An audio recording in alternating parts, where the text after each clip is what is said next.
I'm just going to say hello to people for the next 2 minutes, and then we'll dive in. Um, but I will say that what we're going to talk about today, and God knows I wish we had more time, but I've prepared a good 45-minute session. But we're talking about one of my favorite subjects in songwriting, and one of the most important things in songwriting to me, which is rewriting. And you know, it's a lot more tedious than writing, is what I like to say. There's Nate. Hey, Nate. Um, but, and what I mean by that is it's more fun to just come up with some idea you're excited about, or some chord progression, or whatever it is that fuels the writing of a song. Usually, that by definition means that you've got this energy. Hey, Casey, good to see you. You've got this energy that's fueling the effort, that's propelling things forward. And it's something, I think it's our favorite as writers. That's the best part. Oh, where's a guitar? Or I gotta write this down, or I sing this melody into it gets very exciting. Rewriting is sort of like writing's like dating, and rewriting is like working on a relationship that has problems. Not as much fun, but the back end is really worth it.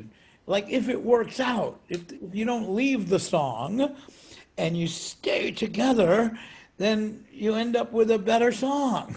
you know. And for me, it's what it's all about. I can't tell you how many songs were pretty good when I quote unquote finished them, or thought they were like even close to finished, and then how they were when I finished rewriting them. And sometimes that rewriting took way more time than all the initial writing to fix like 6 lines or 3 lines and a melody but my motto is I don't really care how long it takes. You never have to perform a song with a sign over your head. This took 29 hours to write this 3-minute song. No, nobody cares. I do maintain, though, that when we work hard on a song, like in a rewriting sense, we don't want our work to show, if you know what I mean. Like in school when they said, show your work. Here, we don't want our work to show. We want it to, what's your goal? The goal would be at the end of the rewrite, like where you're really done and you feel like, wow, I love this song. This is a song. I'm done. Feels really good. You kind of want it to sound like, if it's 3.5 minutes long, you want it to sound like you wrote this song in 3.5 minutes. Like it organically just came rolling out of you that way. The fact that you spent 20 hours on it, or 10 or 5 or whatever, nobody should really smell that. In other words, the work shouldn't show. We're going for the feeling of organic nature, that it just came rolling out of you that way. But I don't know about you, it just rarely happens to me that, I mean, I've written like, I don't know, maybe 10 songs in 3 hours or less, and I've written over 3,000 songs. So 10, 3 hours or less. The rest of them are all anywhere from 5 hours, let's say, to the record is about 75 or 80 hours I spent on a story song called Cactus in a Coffee Can. And it's been recorded 4 or 5 times. But man, it just took forever to get it right. And by the way, what does right mean? It's not a math problem, this songwriting stuff. I'm sure some of you did critique things today, or feedback, whatever you want to call them. I hope that whoever was doing them, said what I said during my session, which is whatever I'm about to say is just my opinion. It's what you could do, not what you should do, because that's all it is. It's your song. For each one of us, it's our song. In the end, we determine what stays in it, what we change, what we move around, all that good stuff. But feedback is really good. can be really good, but really what you're going for when you ask for feedback, no matter what level you're at or point in your songwriting, you're going to try and hear something that you haven't already thought of and that you think is a good idea. You don't want to do things just because people say, you should move the second verse to you should rewrite the first two lines of that second verse. I never want anybody to do that just because I suggested it. First of all, I should have a reason to say that when I say it. And then the writer, I love it. I teach an ongoing class, in the Bay Area and a couple other places. And I love it when I suggest something to somebody. And admittedly, it's an advanced kind of class, so the writers are pretty darn good. And I love it when somebody says, "Ah, no, that yeah, I could do that, but I tried that. I don't want to do that." Okay, good. Thank you for considering my idea, and thank you for rejecting it so gracefully. I mean, that's really what it comes down to because it's your song in the end. So to me, when I say, okay, I'm done rewriting because it feels good now, it feels right. It's not right as in wrong, right. It's more like it feels right to me. It's more like, hey, how you doing, Bobby Joe? Good to see you. It sounds more like, I can now sing this song and be passionate about delivering every word and every note. How many of you have ever, like, you don't have to raise your hands or anything, but how many of you have ever sung, you've been performing and you get to that part in the song where you're not that sure of it as you are your favorite line in the song? And you sort of like almost try to rush through it, like, I hope they don't hear this part because it's not as good as this. The second verse is not as good as the part. Wait till the bridge. It's fabulous. The whole thing should be fabulous to you. I mean, seriously, if there's any part of your song that you're not sure about, you should be working on it instead of playing it. You know? In other words, you're a good barometer. Start with you. And it doesn't guarantee that the whole wide world is going to love every word of your changes either. So I'm going to go over to the piano because I've picked a few songs that I've been writing a lot in this pandemic. The one thing the pandemic has been good for, at least for me, has been my creativity because I'm usually on the road a lot and I'm not home this much. And I'm not bragging, but I've written like 30 songs since March 14th, which for me is a lot of songs. And and I think part of it is I've had time to work on them. A lot of them have been co-writes. Let me just get this situated right. Um, and I've had like co-writes with people I've written with before, but what we've done is set up like a same day every week type of deal.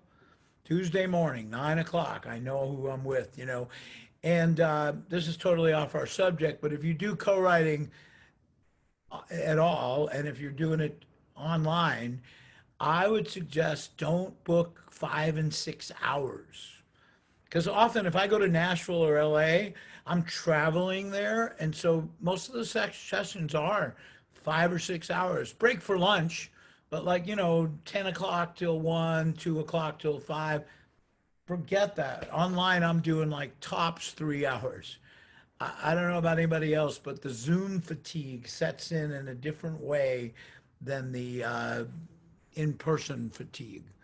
And so it starts becoming diminishing returns.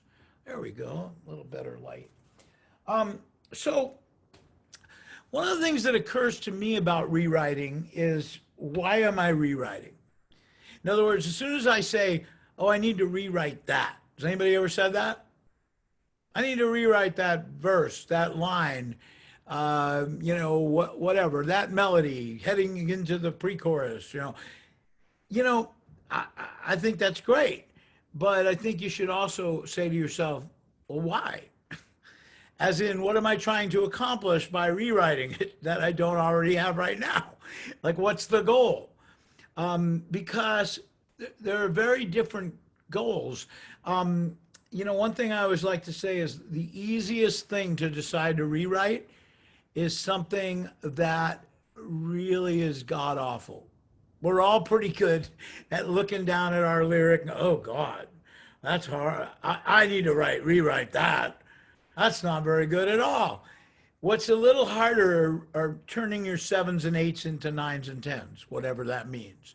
So it's rewriting something that's working pretty well, but would never be the line, if we deal with lyric for a second first, it would never be the line you'd sort of like call out in this song as like, or no one else would say, oh my God, what a cool line that is.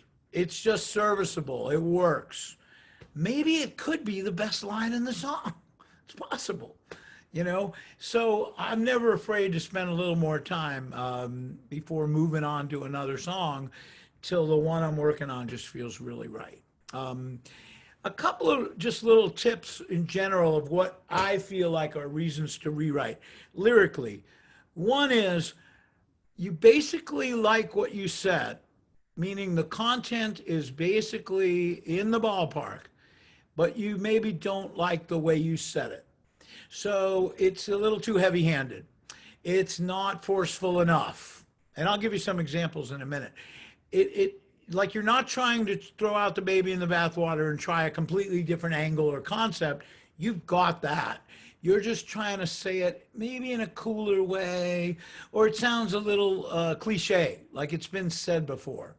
But maybe you want to do something. I'll give you one example right now. I have a new song, which I'm not going to gravitate towards. So, no context, just the original line was, she wears a story with a little bit, wrong chord. She wears a story with a little bit of shame. The morning mirror keeps, what was it? Keeps something to blame. Tells her she's to blame. Like, she wears her story with a little bit of shame. The morning mirror tells her she's to blame. And then it goes on from there. And we changed that line to, she wears a story with a little bit of shame. The morning mirror keeps dishing out the blame. So keeps dishing out the blame is like just a cooler way of, the morning mirror tells her she's to blame. Everybody see the difference? The morning mirror, well, obviously she's telling herself because she's in the mirror. The morning mirror keeps dishing. The word dishing is an interesting word. I haven't heard that as much as I've heard. The morning mirror says that she's the one to blame, So that's one set of lyrical changes where you're just trying to take what you have and make it a little more interesting. Another big one for me is when I've completely chosen the wrong angle. Like verse 2 could have been about this or that or this or that, and I chose this and I wrote it. I spent the whole time writing it, and in the end it didn't feel nearly as strong as verse 1 or the chorus, at which point I might need to rewrite the entire verse 2. So it's not a matter of salvaging lines and fixing one phrase or one line. It's literally starting all over with that verse. And please have the willingness to do that when that's the reality. It's annoying if you've spent 2, 3, 4 hours writing something and you go, oh, really? Hemingway used to say, for every page I crumple up and put in the wastebasket, I'm that much closer to finishing the book. And it may seem counterintuitive to say, well, wait a minute, you just crumbled it. Yeah, but I know what I don't need, which makes me a little closer to what I might need or what I do need to do with this. The other thing that I always look at is accuracy. The simple version of this is factual accuracy. Don't say, I'm going to make something up. We pulled out of Nashville on Highway 37. She was looking at me like she was in heaven. And you're only choosing Highway 37 because it rhymes with heaven. But there is no Highway 37 out of Nashville. So either change the town to a place that has a city that ends in Evan, or change the line. but don't leave something that, where even if one person goes, well, is there a Highway 37? I don't think so. So factual accuracy. I also think about emotional accuracy, which is a little harder to deal with. But it's like, is this believable on some level, given everything else I've said? Given the context of the whole song, is it kind of believable that this would happen next? And when I say that is because every song is not based on your life, is it? Or you might have the seed that starts the song that's based on real life, but you get to a point where you're basically making up a scenario to continue the creation of this. And it doesn't mean that it's dishonest or no, you're just kind of being a good writer and addressing what you've created so far. Another little tip is that to me, everything I write, there's usually a hint in what I've written as to what I need to write in the rest of it. It's a little bit of like, what do I have? What do I need? So I'm always looking at what I've already written to see, to basically ensure that I'm not going to repeat myself, which is a cardinal sin in songwriting. Meaning, if you wrote a first verse and your second verse is all different words, but it's basically the same deal as the first verse emotionally or your point, any of that, I don't care how well you wrote both of them. If they do exactly the same thing, they're not going to advance the story at all. And then musically, to make sure that everything is, if you honoring the word prosody, some of you may know that word, prosody. It's the marriage of the music and lyric. Can't spend a lot of time on this because I want to dive into these songs. But two friends of mine wrote, I can't make you love me if you don't, which is, just a beautiful song. I mean, the lyric is just ache, heartache, It's also powerful. You're telling the person who doesn't love you as much as you love them that you're leaving them in the morning. You're going to spend one more night and then you're out of there. Well, guess what? You may have heard the story, but they wrote that as an up-tempo bluegrass song. It was like, I can't make you love me if you don't. Hey, you can't make your heart feel something in. Oh my God. A classic almost didn't get written. Because as an up-tempo bluegrass song, like the whole amazing thing about that song is the marriage of that. I can't make you love me if you don't. Oh my God, it totally captures the whole feeling that the lyric is trying to say. So always think about prosody. I do a whole melody class about this, but think about Somewhere Over the Rainbow. It's not somewhere over the rainbow way up. It's somewhere over the rain. It's so longing. You can't help but look up at the sky. So if you think of songs where the music really works well with the lyric, you want your song to do exactly that. And I think our instincts are pretty good in that area, that we don't usually hit the nail so far off the head as the up-tempo bluegrass version of I Can't Make You Love Me. But I do think within a song, every verse or every chorus line usually has a line or so where the melody could be better. And a lot of people tend to spend way more time on lyric than melody. I spend an equal amount of time or close to it on both because after all, what's a song? Words and music. Nobody said one was more important than the other. And in fact, there are many songs that get by with really mediocre lyrics, to me, that have great music. They're just fun to listen to. So I wanted to use two examples to illustrate the rest of this. I had an idea for a song. I wrote this with a friend of mine in Boston named Rich Schroeder. I had an idea for this song, and I'll just tell you from where it was born. It's called Maybe It's a Good Thing. Maybe it's a good thing. So you got to decide what's the it. The maybe is there as a bit of a, well, it might not be, but it might be. Maybe it's a good thing, And my idea for the song was maybe when something happens to you, this is how it started out, that is seemingly on the surface not very good, no fun at all, like, oh, this sucks. Maybe it's a good thing.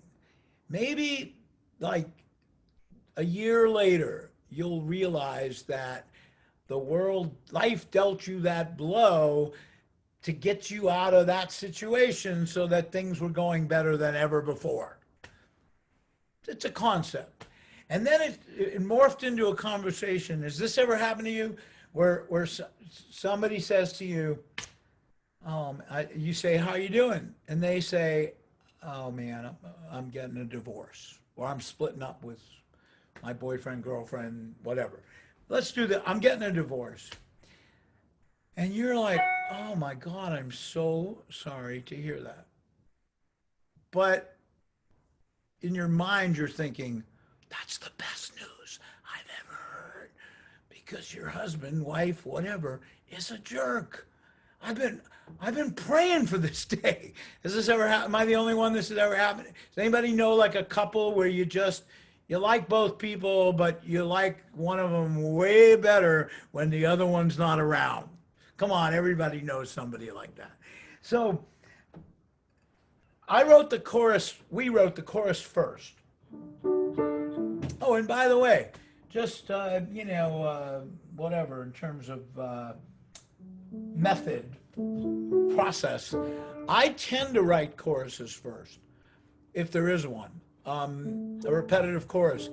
And I really don't make any kind of recommendation that, oh, and you should do that too. I'll just tell you why I do it. If the chorus is, and it is, the big picture idea of the song, usually the title's in it, usually the crux of the matter is in the chorus, I tend to write way better verses if I know what the hell I'm talking about.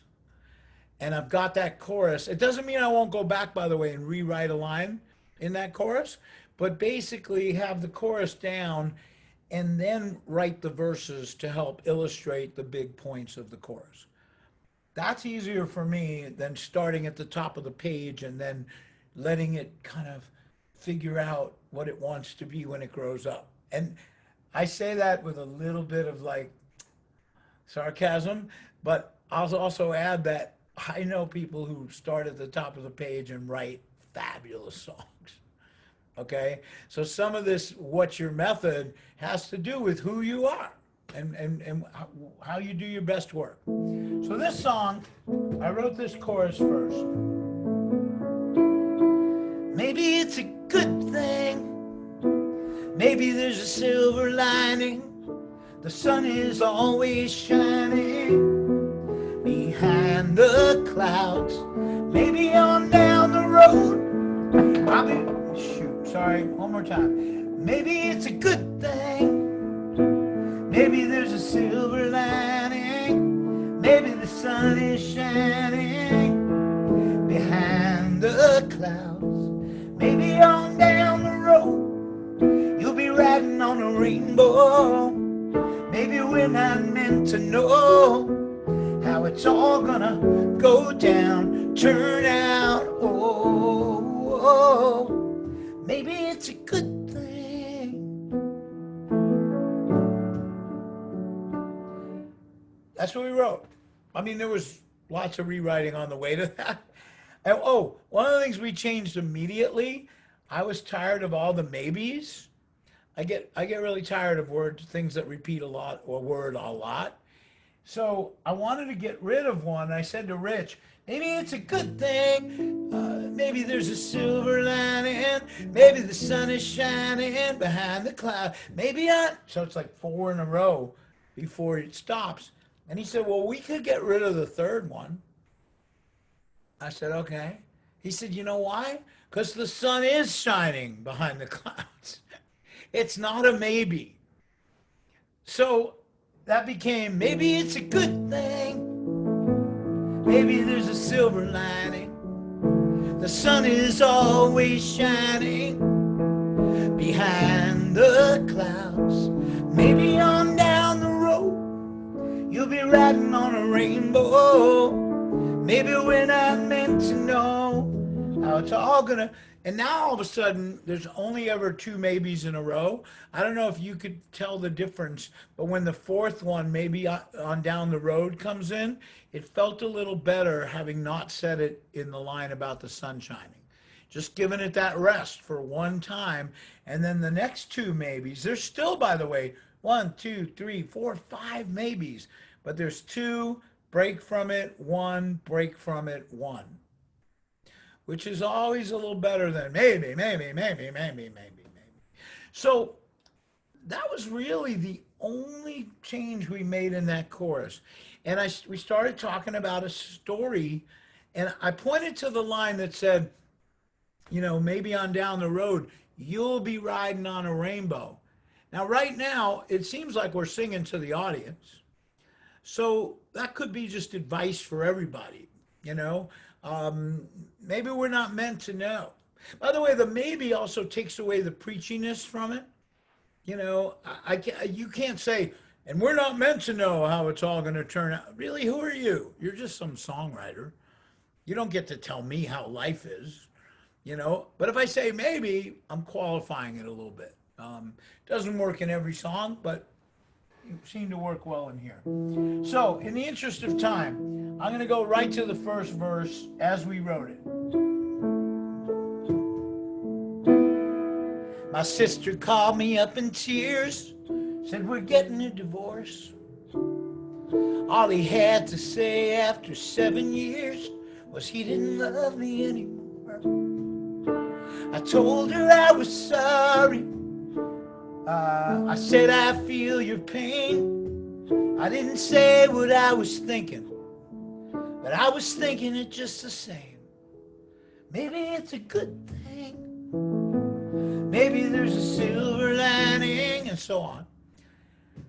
Two changes we made in that writing. One was, and this could go either way. I can't even tell you why I felt strongly about it, but my sister called me up in tears, said, we're getting a divorce. Well, your content helps you here because obviously she's not getting a divorce from you, her brother.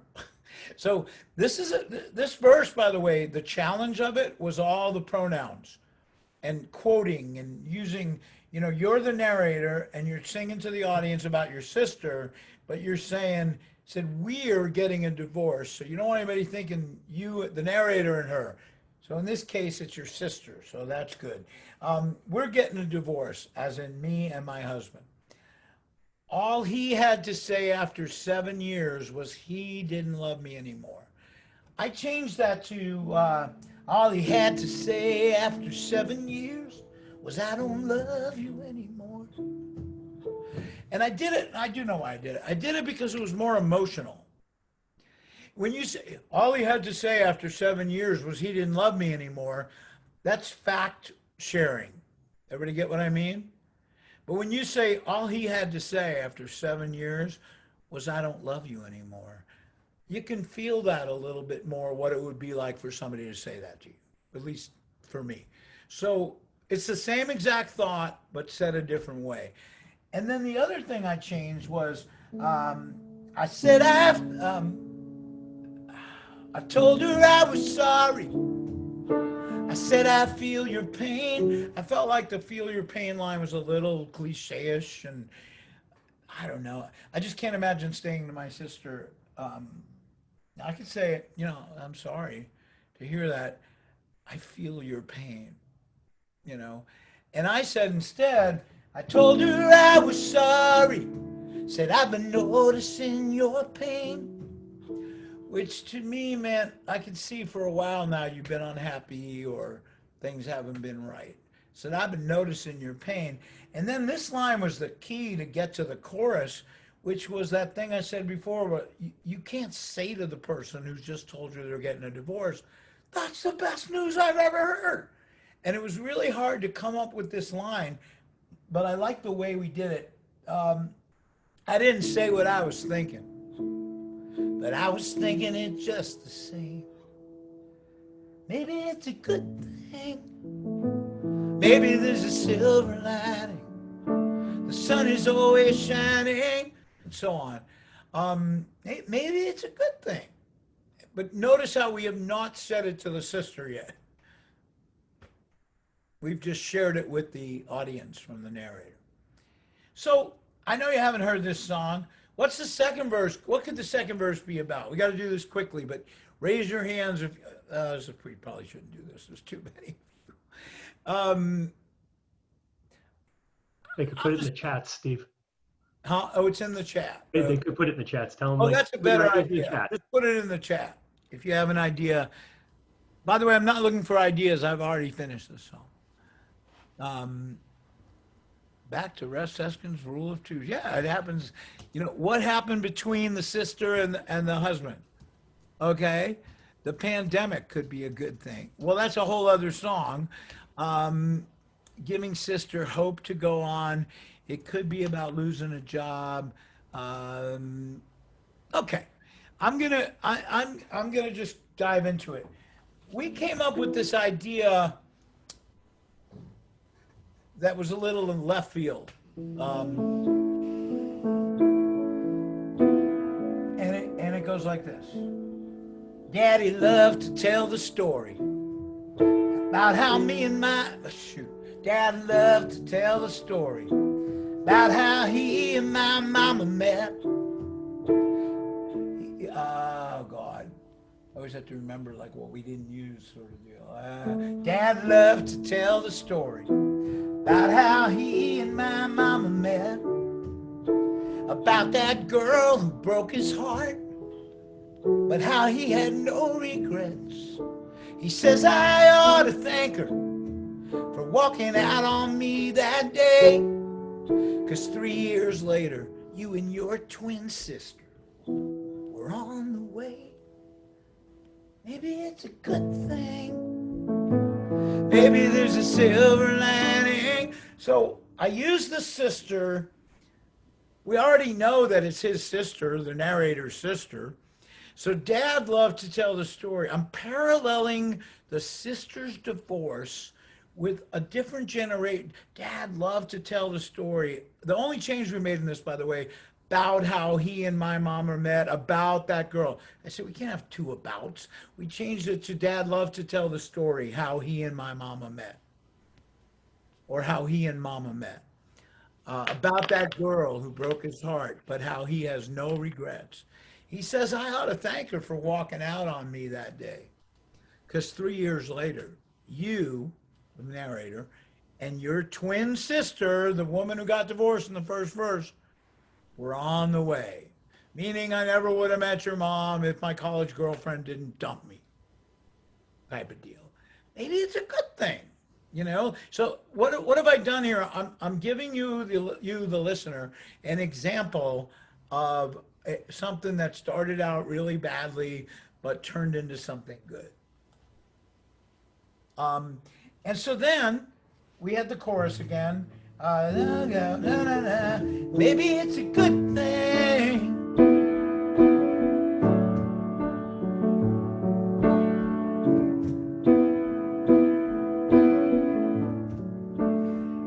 Wrote a bridge. Sometimes your biggest loss leaves you better off.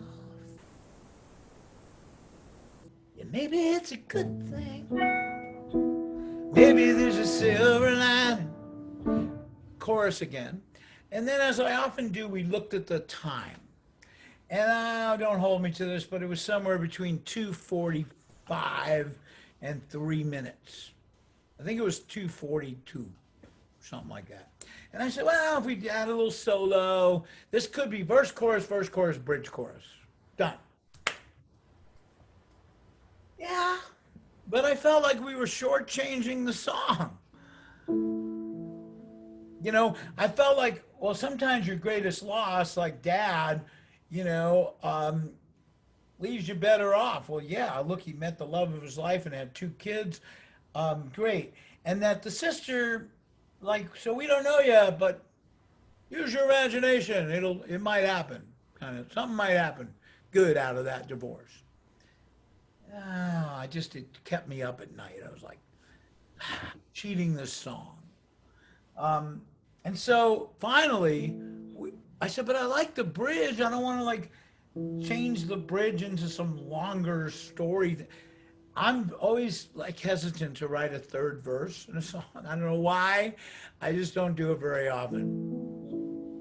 I said, we need to write a third verse. And this is what we wrote first. And there's a really good lesson in this.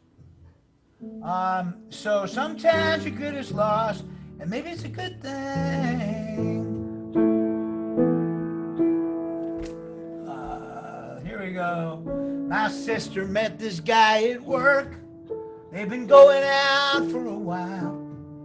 I can tell she's head over heels. I can see it in her smile. I'm never gonna mention that I'm glad her husband left. And that I like this guy so much better. Yeah, you can bet it's a good thing. Maybe there's a silver lining. The end of that's raggedy, but it's because I couldn't remember today what we had exactly. But here's the main idea. My sister met this guy at work. They've been going out for a while. I can tell she's head over heels. I can see it in her smile, and then I'm never going to tell her, that, what, I'm really glad because this guy is fabulous. Your husband was a jerk. Some way to say that. Other than the raggedy ending to that, because I couldn't remember it, it's not bad writing. So this is a case of I wasn't happy.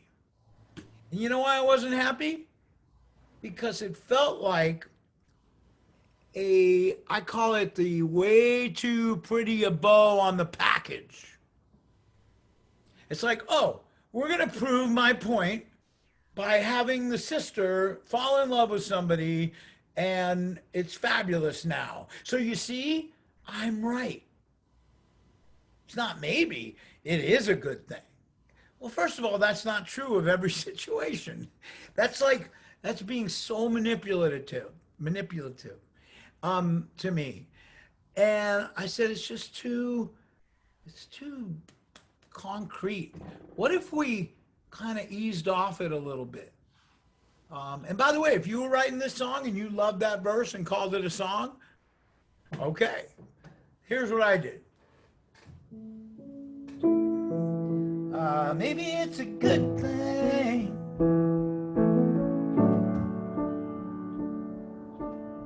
It's been a year since I got that call.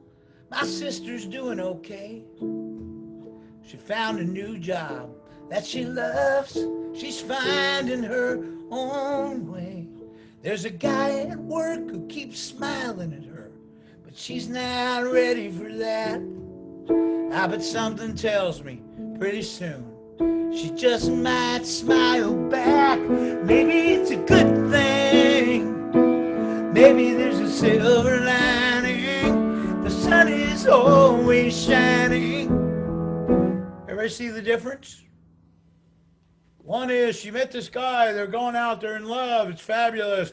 The other one is, oh God, it addresses, first of all, it addresses the time that's gone by.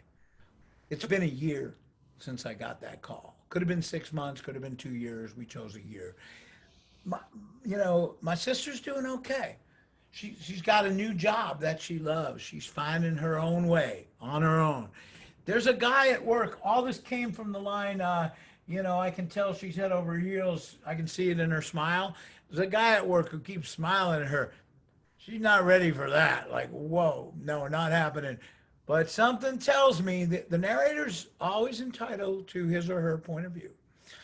Something tells me pretty soon she just might smile back. So I'm constantly kind of pulling back on that. It might happen. Yeah, maybe it's a good thing that happens, but also maybe that divorce was a good thing because she'll end up with somebody who is better for her.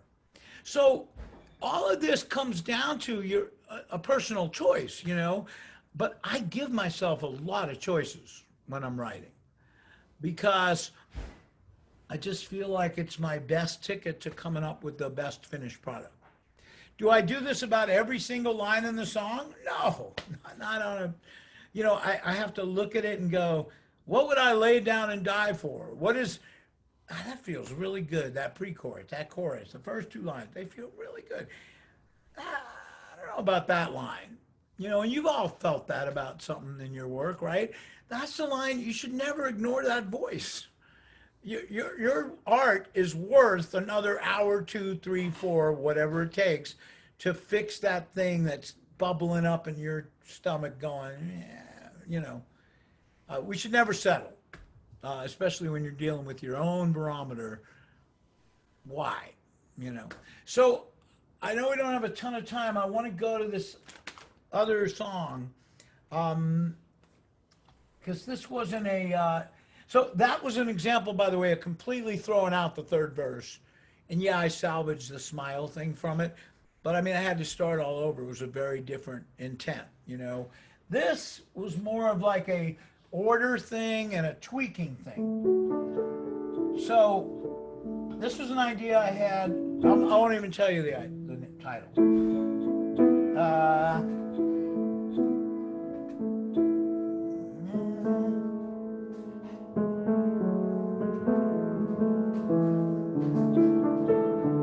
This actually started with the melody. The da dun da dun da da dun ba dun da. I just like that.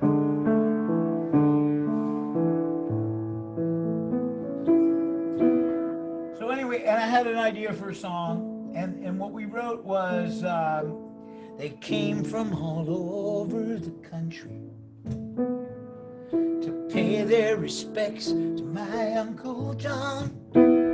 Yeah, the chapel was packed to the rafters. No one could believe that he was gone. I don't know why, but quickly I spotted that, no, that's in the wrong order. I'm a big fan of like putting imagery in a song at the top, letting people see the picture first. So they came from all over the country. Now, pay their respects kind of gave you an idea what was going on, but we changed it to the chapel was packed to the rafters. No one could believe he was gone. They came from all over the country to pay their respects to my Uncle John. To me, that's just the chapel was packed to the rafters. No one could believe that. Both of them say that somebody died by the end of the second line, but there's something about the chapel was packed to the rafters. I can see it more than they came from all over the country. Who's they? Why are they coming? So what's the lesson in this? Something I'm sure all of you do, but maybe all of you don't. Many times the muse has given you 2 or 4 really good lines, but in the wrong order. So always be flipping your AABA or AABB or ABAB, whatever. Always be checking if line 1 could be 2 and 2 could be 1. Another little tip for rewriting, many times let's say you write a chorus first and you write the first verse. I hope that you don't get too locked into that's the first verse. Just because you wrote it first, it could be the second verse. And a little tip, if you're sitting there scratching your head going, man, I've got a really good first verse and a chorus, but I cannot figure out where to go from here. Maybe, just maybe, you've written the second verse first. And the floodgates would open up a little bit more if you thought in your mind what would have happened before that verse, story-wise. Everybody get what I mean? Because just because you thought of it first, you're not like signing a contract. It's the first verse. I wrote it first. Maybe it's the bridge with a little reworking. I don't get too tied to a section. So I'm going to keep going. The chapel was packed to the rafters. No one could believe he was gone. They came from all over the country to pay their respects to my Uncle John. as all of his friends told their stories. We were cracking up and crying a bit. I thought I knew all about him. Turns out that I didn't know the half of it. How many souls can one man touch? How could anybody be loved that much?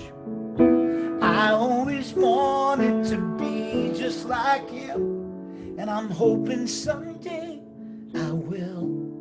But those are some big shoes to fill. It's called Big Shoes to Fill. So you're sitting there in the and I know we're going to go a little bit over, by the way, and if you need to leave, please do. And thanks for tuning in. But I just want to finish this. It'll probably take another 10 minutes.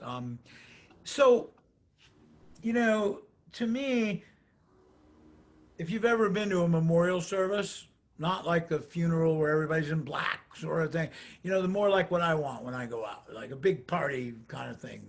Get up there and tell the funniest thing I ever told you, you know, or whatever.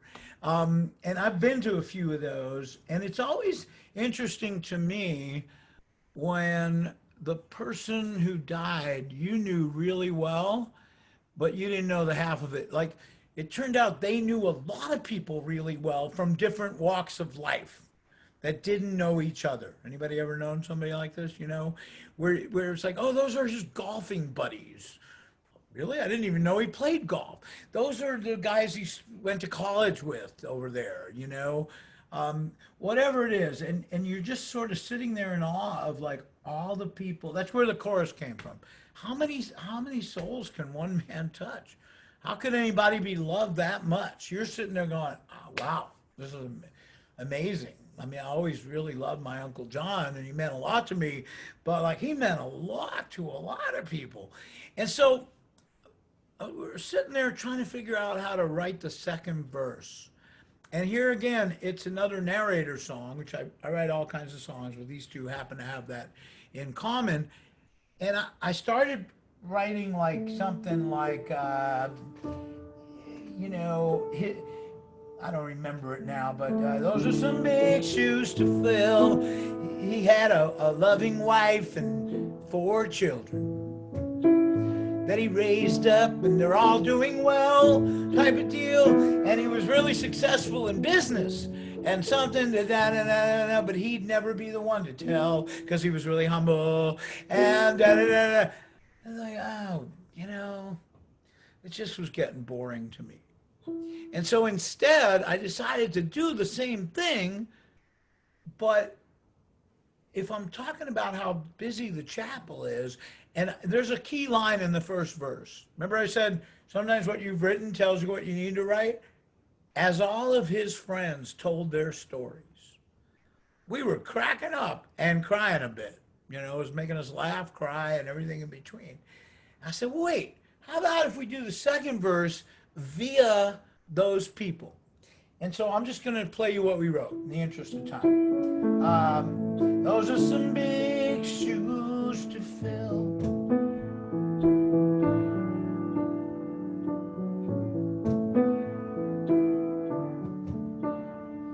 His wife and his kids sang his praises. What better way to judge a man's worth? And when his partner got up, spoke of the business they built, he called him the salt of the earth. And then his battalion commander spoke of him as someone so brave.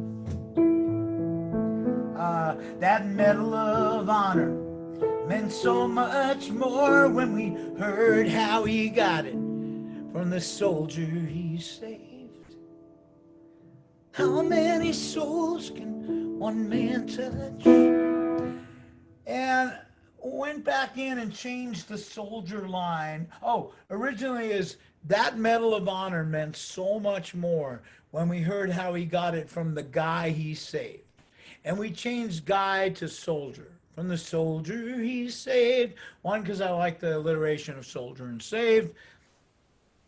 You know, it went with the battalion commander thing. This verse, by the way, is totally made up. I mean, in terms of the military part of it. Um, we made two big changes to that. One, the first thing we did was that Medal of Honor became his Medal of Honor. Meant so much more. And then we changed it to his Medal of Honor, took on new meaning when we heard how he got it from the soldier he saved. Took on new meaning,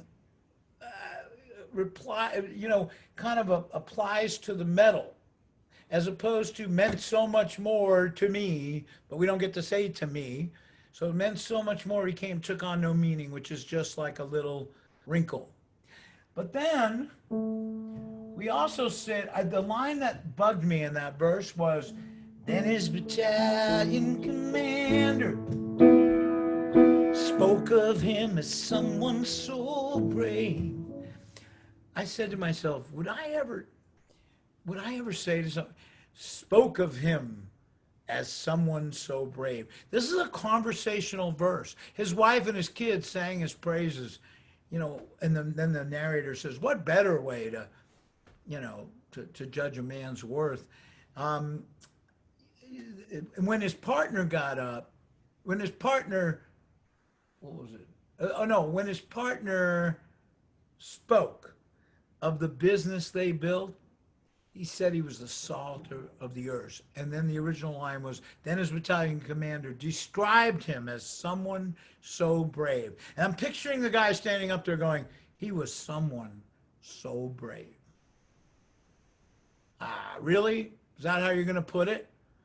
And so we changed it to, I went back to guy in the last line and used soldier in this one. Said he was the salt of the earth. And then his battalion commander said he'd never met a soldier so brave. And it's either met, known, or seen. Said he'd never seen a soldier so brave. Said he'd never known a soldier so brave. To me, that's more like, you know what? I have never met a soldier so brave. I'd probably say as brave as him, but I do need brave for the rhyme. So you can't have everything. Said he'd never known a soldier so brave. And his Medal of Honor took on new meaning when we heard how he got it from the guy he saved. And I'm still dickering between said he'd never known a guy so brave, a man so brave, and then the soldier he saved, because I still like that there because of the alliteration. I'm still like living with that. But I'm just trying to give you an idea of like what I go through. But when I sing this song and I'm done, nobody's going to know that. I feel like we owe this kind of perusal to our songs. And again, I'm not doing it with every last line in the song. Oh, last thing, the bridge, which I'm still not totally sure about. This is brand new. The bridge right now is, how the guy's sitting there and he goes, how many souls could one, how could anybody be loved this much? I always wanted to be just like him, and I'm hoping someday I will. Meaning, I am not just like him. There'd be like 18 people at my whatever, I wouldn't have this turnout and all these people saying all these things, wow. And so I kind of fed off that. And right now the bridge is, those are some big shoes to fill. I sat there thinking about his life and mine. I couldn't help but compare the two. There's no denying, shoot, wrong chord. I sat there thinking about his life and mine. Couldn't help but compare compare the two. There's no denying that he got it right, and I've got some work to do. How many souls can one man touch? How could anybody be loved that much? I always wanted to be just like him, and I'm hoping someday I will. But those are some big shoes to fill. Those are some big shoes to fill. So, oh, thanks. So, I'm still thinking about the bridge, but the idea's right to me for sure. Like I'm sitting there going, man, kind of something that addresses that line. I always wanted to be just like him. Well, I better get started then. I have some work to do, you know? And it goes into, it sort of mentions that the singer maybe not is not living his life to as full a life as his Uncle John. But we don't have time to like tell you how so, or this song's not about the singer and how he's lived his life or what he's done or what he hasn't done. So that's why it only, really requires a reference to the Uncle John. And we gave you in the second verse, you got a pretty rounded picture of Uncle John. And by the way, I mean, I'm choosing his wife, his kids, the business partner, the military. Those could have been anything. My point is you don't get to say everything. You got to make choices. We're dealing with a genre of song, of any kind of song, I mean, is what? 2.5 to maybe 5 or 6 minutes, with the average being 3 to 4.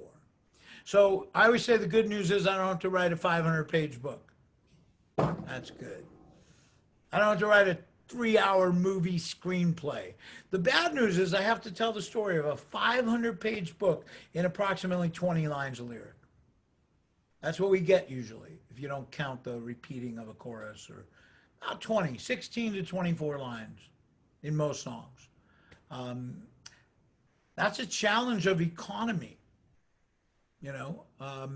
because that's why you can't really, as I said earlier, repeat yourself, because you don't have time for that. To me, I want to broaden the story a little bit. Now, obviously, I just chose these two songs because I just wrote them, and they're both kind of story songs, and they're both kind of tug at your heart sort of thing. I write a lot of pop songs and a lot of things where this kind of story development doesn't come into play. So I'm not saying that this type of story development is going to apply to every song. But I still say, no matter what your song is, if it's light, if it's, heavy duty, if it still has a beginning, middle, and end. You're still looking to take that journey lyrically.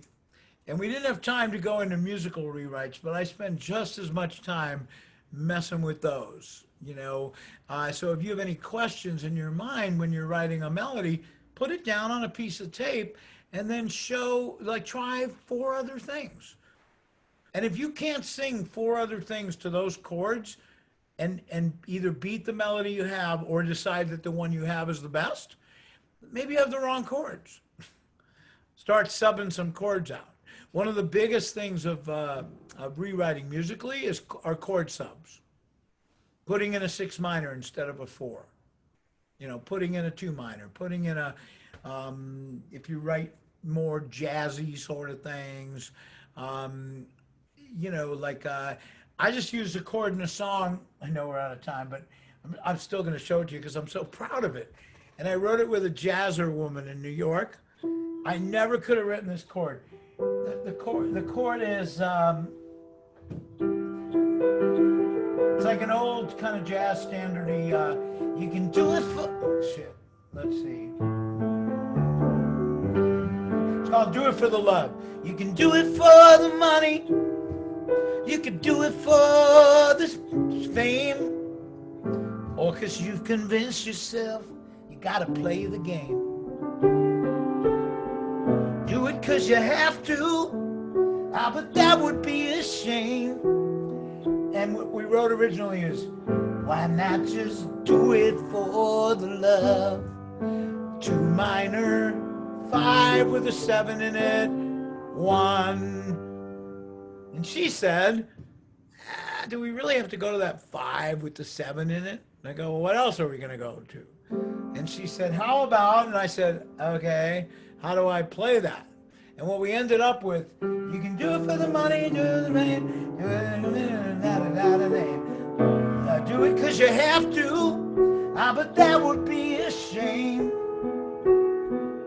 Ah, shoot, that would be a shame. Why not just do it for the love? Why not just... That's A flat in the key of G. A flat with an F sharp, G flat, A flat and a C in it. Why not just do it for the love? Pretty cool. I play this song just to play that chord. And people who been listening to me for a while say, hey, you learned a new chord. I go, I've learned 4 new chords, all from Kate Shutt from New York, who has a million songs that have lots of chords like that, you know.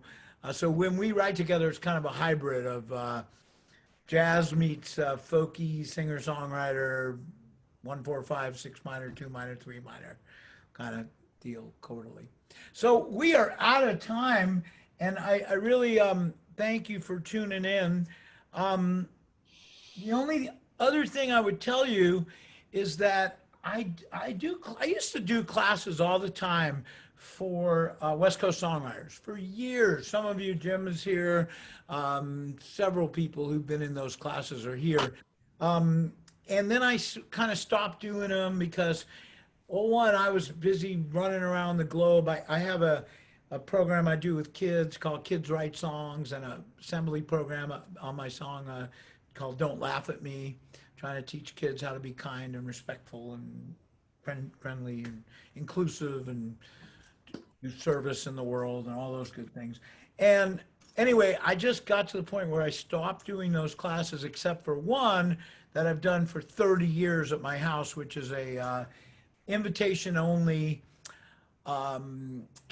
advanced class. And a lot of the WCS members are in that class over the years.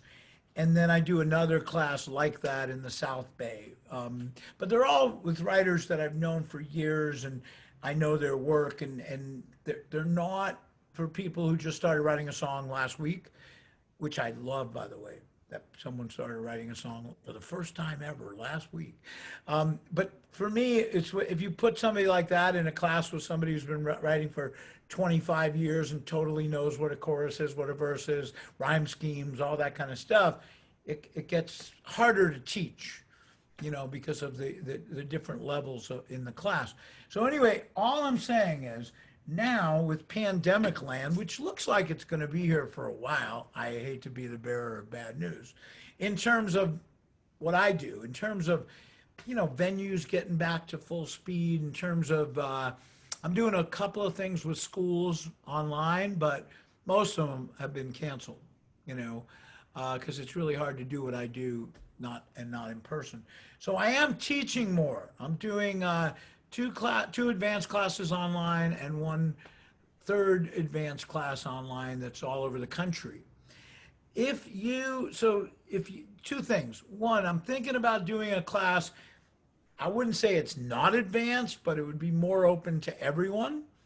And there'd be more, some critiquing, some lecturing. In those advanced classes, by the way, there's no lecturing, nothing like we did just now. Occasionally I'll share a song with them, but basically we're looking at 6 songs a night for 3 hours, like a half hour a song. And we like work these songs, you know, like some of you did a session with me this morning. Think of that times 3 or 4. You know, we just take them apart, and they're all good writers. So they walk in with things that are like pretty darn good. and we're just trying to make them even better, in the eyes of the writer, by the way. So if you feel like you're like into at that level, I would be happy to get an email from you that you would like to be considered for those classes. That class I have to jury. I mean, I just have to hear two or three of your songs, and it's dangerous territory because I never want to say to anybody, no, you're not good enough for the, but I can be nice about it. I'm also looking, I've got a group that's been together for a while, and I'm kind of looking for people that slide into that group pretty easily because invariably somebody's got something else going on in their life and they move on, you know. But there's people in the one at my house that have been in it for 25 years, literally 4 sessions a year, forever. So my email is seskinmusic@gmail.com. That's SESKIN music@gmail.com. So if you want to, like, we're in the middle of one right now, so it wouldn't be till after the first of the year. But if you wanted to be considered for one of those to do that, just let me know. If you'd like to be in a, like, if you want to put your name on a list to see if I should start a class that would be 6 sessions, 3 lectures on melody writing, lyric writing, rewriting, point of view, co-writing, where ideas come from, every facet of songwriting, followed by 3 sessions of critique, you know, where everybody in the class would get at least one song, if not two, looked at. There's usually about 10 people in the class, minimum of 8, maximum of 12. Send me an email and let me know. Because I mean, I spoke to a couple of people today who just started writing songs, you know, and I'm not deciding that, oh, I can't do a class like that. It would be great. I haven't done it in years, but I would actually fathom it. And I'm home. I'm not flying. I'm not going anywhere on the road, at least not for the foreseeable future. So I'd be happy to do that, and let me know. And I'll tell you, just so you don't have to guess or whatever, the cost is, I think, pretty reasonable. It's $300 for the whole 6 classes. It's like $50 a class kind of deal. And with some classes, I also have like a possibility to do just half the class, like 3 classes. So anyway, that's my little commercial. I wasn't even going to do that, but I noticed some of you, I know some of you, and I just thought I'd throw that out there. And Chris has been in the, you've been in the Thursday night class at the house. I'll put you on the spot. There's some pretty good writers in it, right? Including you when you were in it. So, you know, and we have a good time, but like I said, we go deep. You know, we look at lines that you probably didn't occur to you to look at because they're pretty good. Hey, thanks for listening and thanks for tuning in. I hope you've been having a good day at the conference, and I'll be at the concert listening. Oh God, I got to get there right now. And but I'm not singing live. We send in pre-recorded things. But take good care, and thanks to Gerard for being the overseer of all this. Thank you very much. Thank you, Steve. All right. Steve, appreciate it. Take care. Hey, peeps. Do you want me to close out the meeting, or you're going to do it? Okay. I'll leave it open for maybe a couple of minutes just in case people take notes or do anything. Okay, so I'll leave. Yeah, Bye. you take off.